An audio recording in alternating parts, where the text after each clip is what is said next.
Hello, everyone. If there's one lesson long COVID has taught me, it's the need to be flexible. The plan was for me to see you in person, but despite masking, I've tested positive for COVID a fourth time, and none of us want me to be patient zero in a super spreader event. So let's get started.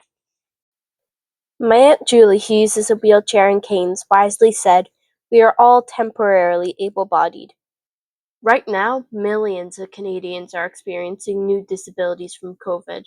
2 years ago, I was a snowboard instructor, an A-plus student, and an air cadet corporal who were in the top fitness ranking. After my second COVID infection, I began to struggle with chronic fatigue, shortness of breath, and had difficulty walking or standing for long periods of time. Brain fog has massively affected my school progress and has altered my career aspirations. Now, I often can't access memory. Intermittent POTS, phantom sensations, vertigo, insomnia, heart arrhythmias, head and body pain, muscle twitches and tremors, poor coordination have all joined my life. My fatigue can be so severe I'm unable to get my body or mouth to move. The inability to speak, despite my thoughts being clear, has led me to think a lot about effective communication. When I'm nonverbal, I rely on others to take the time to listen to my phone speaking for me, or to see me sign an ASL or finger taps for yes and no. Since I've started using mobility aids, strangers often assume I'm cognitively impaired and listen less. It takes more time now to earn basic respect. Today, I want to show how better listening can transform long COVID care.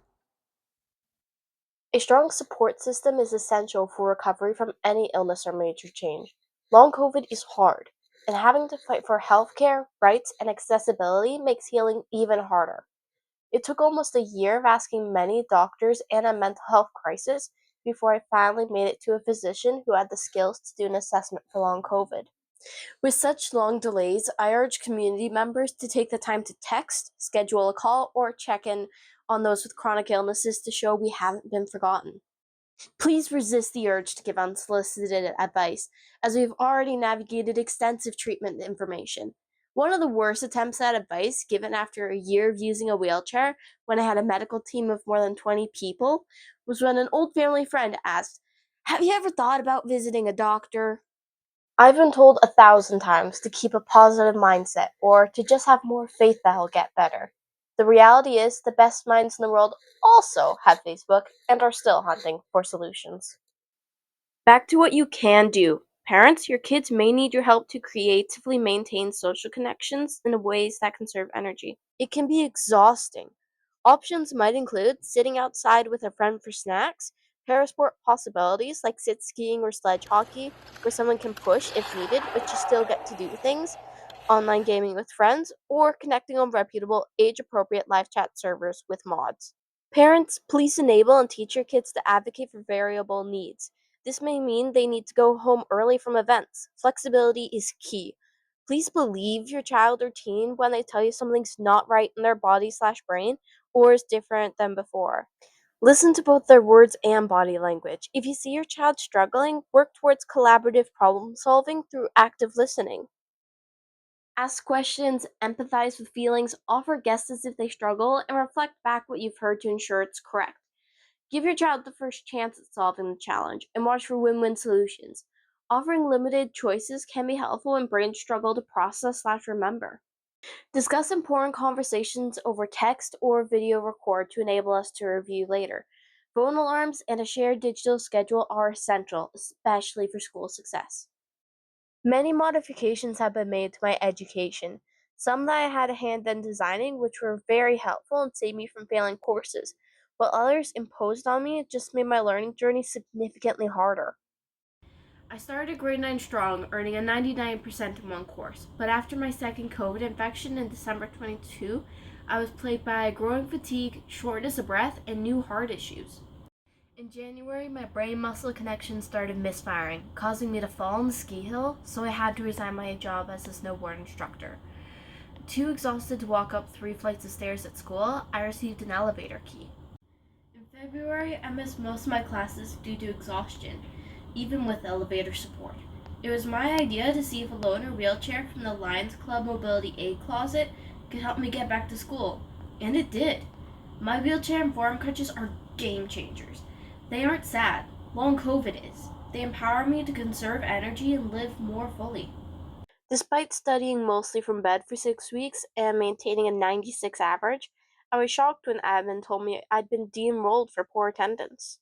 An alternate SAL program, 1 hour per week with a teacher, seemed to have a silver lining of allowing me to advance at a rapid pace to conserve energy.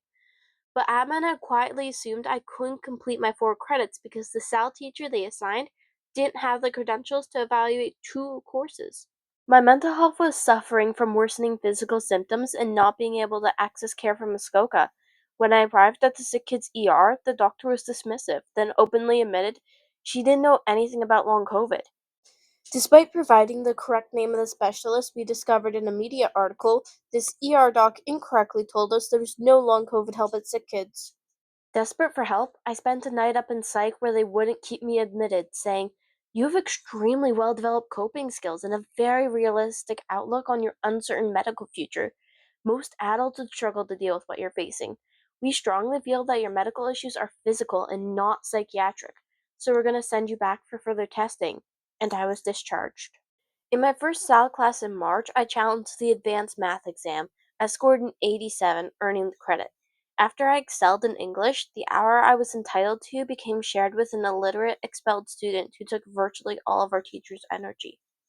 During this stressful time and the 18 months since, I've built a strong relationship with a trusted counselor through Muskoka Family Connections, thanks to a referral from my high school mental health counselor.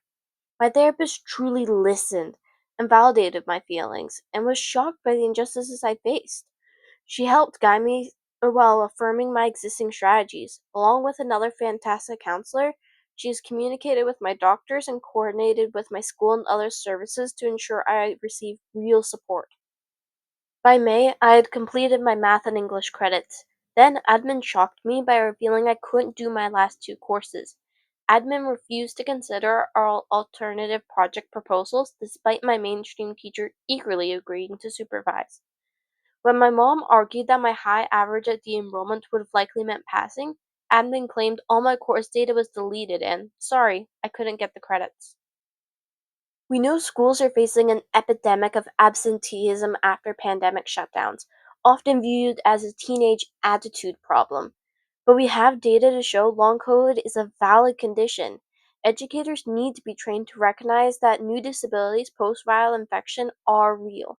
By this point, despite months of seeking help, I still hadn't been evaluated for long COVID.